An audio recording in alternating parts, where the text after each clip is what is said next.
अब तक आपने भगवान श्री कृष्ण के कई स्वरूपों के दर्शन किए होंगे। आज हम आपको दर्शन करवाएंगे हाथ में घड़ी पहने श्री कृष्ण जी के। जयपुर में इन्हें गोपीनाथ जी के रूप में पूजा जाता है। तो आइए जानते हैं ठाकुर जी के हाथ में घड़ी धारण करने की कहानी।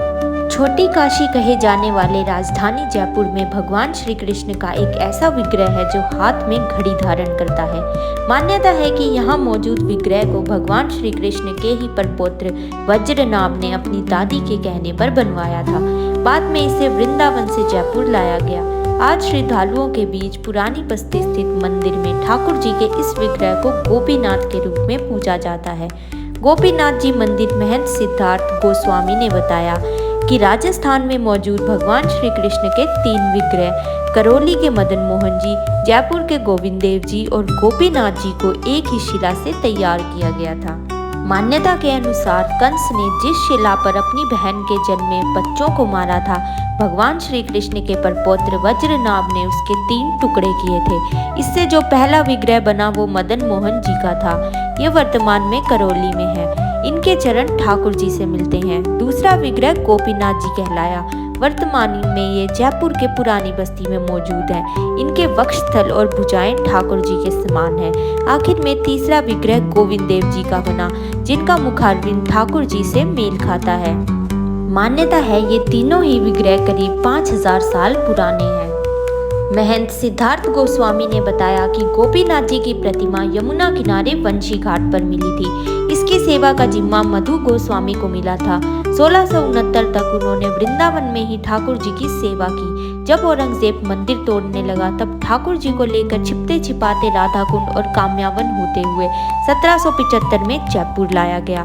गोपीनाथ जी पहले जोरावर सिंह गेट स्थित नेशनल आयुर्वेद कॉलेज के स्थान पर 17 साल तक विराजे और 1792 में उन्हें पुरानी बस्ती स्थित इस इमारत में लाया गया। महंत ने बताया कि उनके दादाजी जब यहाँ सेवा का कार्य करते थे तब एक पल्स से चलने वाली घड़ी ठाकुर जी को धारण कराई जाती थी। ये सही वक्त भी बताती थी। बताया जाता है कि आज़ादी से पहले यहाँ एक अंग्रेज आया था। उसका कहना था कि यदि ठाकुर जी में प्राण है तो ये घड़ी धड़कन से चलेगी। जब भगवान को घड़ी धारण कराई गई तो वह चलने लगी। काफी लंबी समय तक भगवान को ये घड़ी धारण भी कराई गई थी। हालांकि जब वो खराब हुई तो उसे सही करने के लिए कारीगर को दिया गया, लेकिन उसने इसे वापस नहीं दिया। उन्होंने बताया कि अभी भी भगवान को उसी घड़ी की प्रतिकृति के रूप में दूसरी घड़ी पहनाई जाती है। महंत ने बताया कि गोपीनाथ जी के मंदिर में हर दिन 9 झांकियां होती हैं। सुबह 4:30 बजे से मंगला झांकी के साथ ठाकुर जी के पट खुलते हैं। इसके बाद अलग अलग समय पर धूप, श्रृंगार, राजभोग और शाम को धूप, ग्वाल, संध्या, उलवाई और शयन झांकी होती है।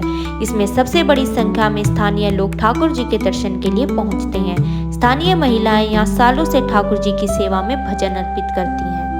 श्रद्धालुओं का मानना है कि भगवान से उन्होंने जो भी मन्नत मांगी उन्हें वो सब मिला है। वो यहाँ नियमित आकर भगवान के दर्शन करते हुए ठाकुर जी के नाम की माला फेरते हैं।